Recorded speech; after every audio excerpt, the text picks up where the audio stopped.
Tension au Niger, un groupe armé enlève un préfet et exige la libération de l'ex-président Mohamed Bazoum.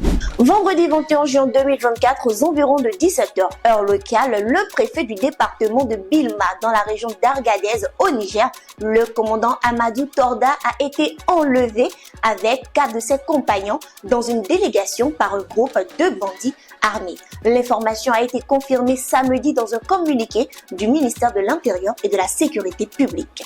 Cette attaque menée par des bandits armés à bord de 2 véhicules Tundra a entraîné la mort d'un membre de la délégation et blessé un autre. Malgré une résistance héroïque, les assaillants ont réussi à prendre les otages. En réponse à cet événement, les forces de défense et de sécurité nigériennes ont lancé une opération pour retrouver les otages et neutraliser les assaillants qui réclament en retour la libération de l'ancien président Mohamed Bazoum, renversé par un coup d'État mené par le général Abdourahmane Tiani le 26 juillet 2023.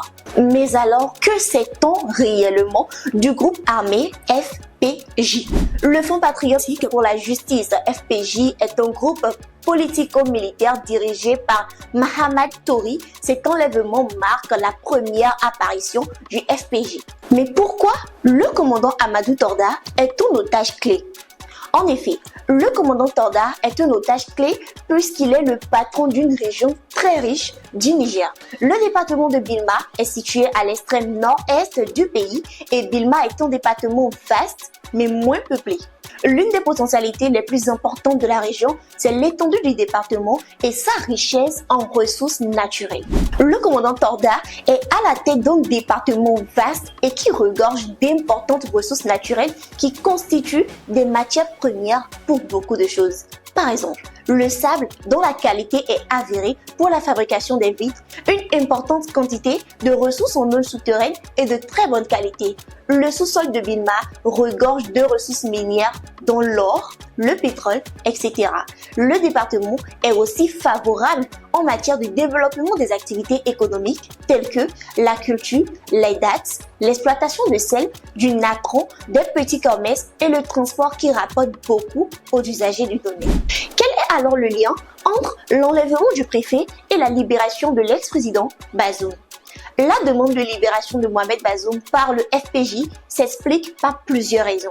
Le FPJ considère Bazoum comme un symbole de la légitimité démocratique et espère utiliser son enlèvement pour renforcer sa position politique et obtenir des concessions du gouvernement militaire. Cette stratégie vise à également mobiliser le soutien populaire et international en faveur de leur cause. L'enlèvement du préfet de Bilma et la demande de libération de Bazoum mettent une pression considérable sur le gouvernement de Tiani. Cet incident révèle les défis sécuritaires auxquels le gouvernement est confronté et pourrait affaiblir son autorité.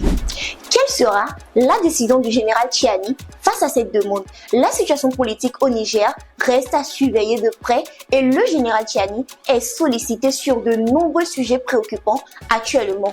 D'ailleurs, rien n'assure qu'il va accepter la négociation avec les membres du groupe armé qui ont enlevé le préfet. La libération de Bazoum portera un grand coup pour l'autorité du pouvoir en place. Cela peut ouvrir une voie à tous les assaillants d'employer la même méthode. Les priorités du président Tiani sont peut-être ailleurs au Bénin, avec qui il devrait négocier la reprise de la coopération. C'est Farida Dinola sur Lomé Actu, restez connectés. Lomé Actu.